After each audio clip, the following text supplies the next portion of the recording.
ever-growing world of e-commerce, speedy transactions are the norm. Where do contracts fit into this all-electronic environment? And what constitutes a legally binding agreement? I'm Shaun Benater, attorney specializing in information technology law. In today's Law in Minutes presentation, the focus is on contracts within the e-commerce environment.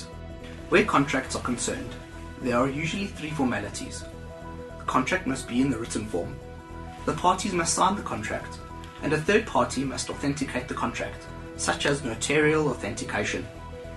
These formalities are required for 5 reasons: legal certainty, provided by writing; identification, attribution, assent, and authentication, provided by the signature. The formalities may be required either by statute or by the parties themselves.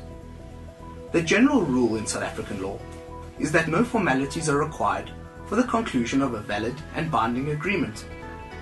Agreements therefore can be concluded by any means of communication which sufficiently indicates the intention of the parties concerned to be bound. Such communication can be expressed or implicit and can consist of the spoken word, writing, and even conduct. There are, however, 2 broad exceptions. The first is formalities prescribed by law. A few South African laws require formalities for certain types of agreement or communications. For instance, the Alienation of Land Act requires a contract for the alienation of land to be in writing and signed by the parties. The General Law Amendment Act requires contracts of suretyship to be in writing and signed by the surety. The Matrimonial Property Act requires the authorization of a person married in community of property for certain transactions to be in writing and attested by 2 witnesses. And certain mining rights and leases need to be notarially executed in terms of the Mining Titles Registration Act. The second exception comes in where formalities are prescribed by the parties. It is not uncommon for parties to require their agreements to be reduced to writing and signed before such agreements become valid and binding. Most written agreements are likely to contain a clause in terms of which no variation or consensual termination of the agreement is valid or binding on the parties, unless it is reduced to writing and signed by both parties. In line with the principle of functional equivalence, the Electronic Communications and Transactions Act 25 of 2002, or ECT Act as it is commonly referred to, makes provision for compliance with these formal requirements by electronic data messages. There can be little doubt that most data messages that can be displayed on a computer or cell phone screen will be considered writing in terms of the common law. Writing in this context merely refers to a depiction of the spoken word, which is capable of being read. Section 12 of the ECT Act has put this issue beyond doubt by stating a requirement in law that a document or information must be in writing is met if the document or information is in the form of a data message and accessible in a manner usable for subsequent reference. These requirements are stricter than those under the common law, in that the data message is required to be available for subsequent reference. However, this requirement makes important sense in the context of formalities, the object of which is to provide legal certainty. If a data message is so transient that it cannot be saved for subsequent reference, it cannot provide that certainty. If a formal requirement for the validity of a document is that the document must be signed by a party to it, it is probably not possible in terms of the common law for such signature to be affected by electronic means. In terms of the common law, a signature is the handwritten symbol appended to a document by a person. An electronic signature does not meet these requirements. A signature has several functions. It identifies the person assenting to or attesting the document. It attributes the document to a specific person. It indicates assent by, for instance, a contract party, or attestation by a witness, and it authenticates the originality of the document. Physical signatures have fulfilled these functions in law for centuries.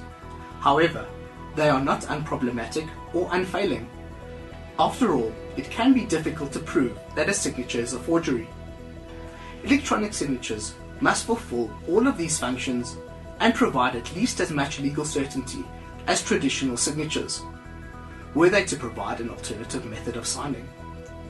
Section 13 of the ECT Act makes provision for the use of electronic signatures by stating, subsection 1, where the signature of a person is required by law, and such law does not specify the type of signature, that requirement in relation to a data message is met only if an advanced electronic signature is used.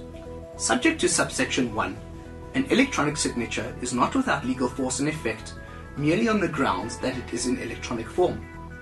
Where an electronic signature is required by the parties to an electronic transaction, and the parties have not agreed on the type of electronic signature to be used, that requirement is met in relation to a data message if A method is used to identify the person and to indicate the person's approval of the information communicated, and B, having regard to all the relevant circumstances at the time the method was used, the method was as reliable as was appropriate for the purposes for which the information was communicated. When advanced electronic signature has been used, such signature is regarded as being a valid electronic signature and to have been applied properly, unless the contrary is proved. Where an electronic signature is not required by the parties to an electronic transaction, an expression of intent or other statement is not without legal force and effect merely on the grounds that A, it is in the form of a data message, or B, it is not evidenced by an electronic signature but is evidenced by other means from which such person's intent or other statement can be inferred.